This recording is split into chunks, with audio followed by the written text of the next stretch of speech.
بسم الله الرحمن الرحيم. لا أقسم بيوم القيامة ولا أقسم بالنفس اللوامة. أيحسب الإنسان أن لن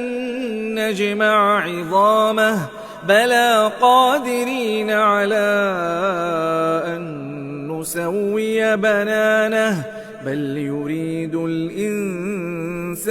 ليفجر أمامه يسأل أيان يوم القيامة فإذا برق البصر وخسف القمر وجمع الشمس والقمر يقول الإنسان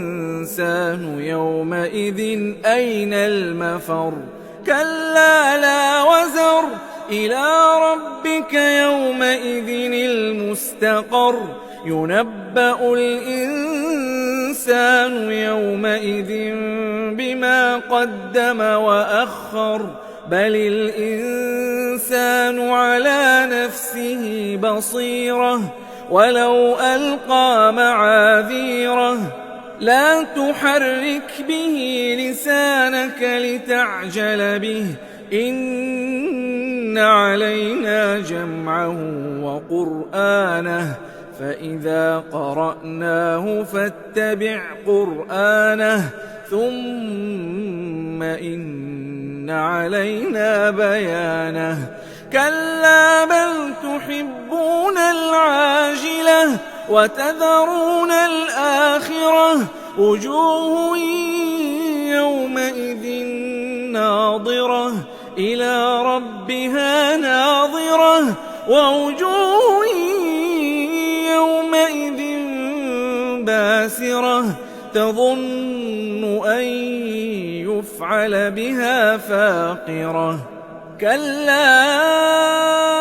إذا بلغت التراقي وقيل من راق وظن أنه الفراق والتفت الساق بالساق إلى ربك يومئذ المساق فلا صدق ولا صلى ولكن كذب وتولى ثم ذهب إلى أهله يتمطى أولى لك فأولى ثم أولى لك فأولى أيحسب الإنسان أن يترك سدى ألم يك نطفة من مني يمنى ثم كان علقة فخلق فسوى فجعل منه الزوجين الذكر والأنثى أليس ذلك بقادر